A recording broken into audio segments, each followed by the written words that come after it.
Why does the Cooperation Office Bukavu commit to be a PSEAH champion? The Cooperation Office Bukavu has been asked by the PSEAH focal point in Bern if we would be interested to become a champion on PSEAH, and we discussed it within the team and we saw the added value immediately.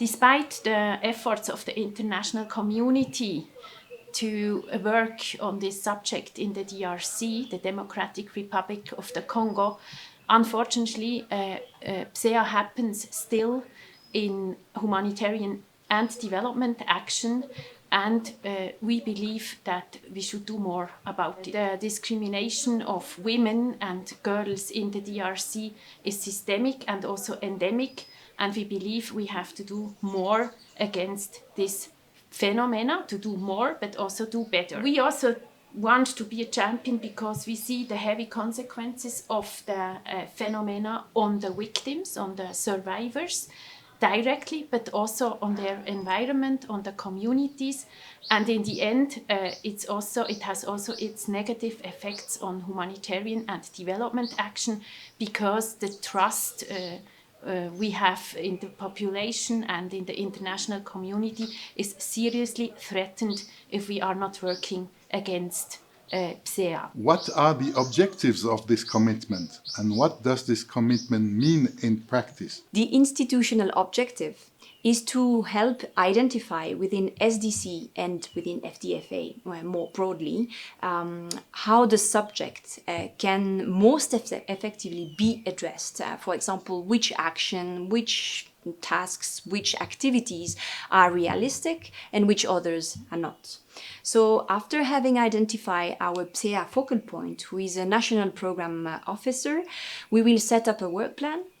And then we will introduce and test the different PSEAH tools with our colleagues, with our office colleagues, but as well with our partner organization. And then after that, we will give a feedback to the HQ regarding the practicalities and impact of these tools. Impact of our work on persons and community. We have the expectation to sensitize all our staff within SDC, but within our partner organization, on their obligation to behave according to the standards, let's say, when it comes about PSEAH. And the second expectation that we have is basically to set up some mechanism within our office and our partners as well to prevent, report, and address any type of misbehaviors, let's say. How will you proceed, and what forthcoming actions are planned? First of all, I think it is quite important to know the local context very well and how this theme is perceived by the population. So we are looking at contextualizing the phenomena. Then I think it is very important to be clear on which messages as an institution we want to give to our employees, but also to our partner organization.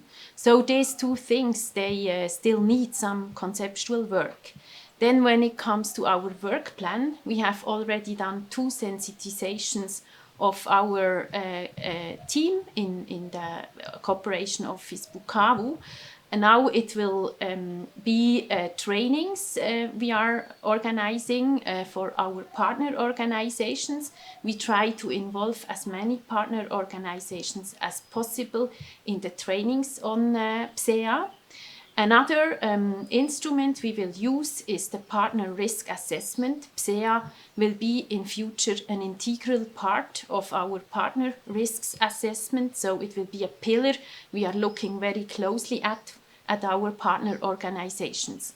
Then it will come also to advocacy actions, linking up with other donors, but also with other institutions who have an interest in it, and to see if we can put forces together to be more effective. Thing would be to assist partner organizations in establishing mechanisms on prevention, but also on follow-up of PSEAH cases. That is probably for a later stage. We will concentrate first on trainings and sensitization. What challenges do you perceive? Sexual violence, of which PSEAH is part, is an endemic problem in DRC. These violations are rooted in structural inequalities, connected with issues of power, control, gender discrimination. So we must be conscious that without any sustainable long-term social changes, our impact will be very limited, or we might have almost no impact, let's say. So I think it's important that we work with the population, make sure that they are properly sensitized, but make sure as well that they are part of the solution, let's say. And on the other hand, we need to make sure as well that we work with the authorities, with the government. The limited impact of the action of the international community on PSEAH in the recent years. And these obviously raise a certain number of questions on the effectivity of this action and the sustainability of the measures that have been taken so far. And I think these open obviously a lot of questions to which we still do not have any answer, but we hope we'll be able to work on it.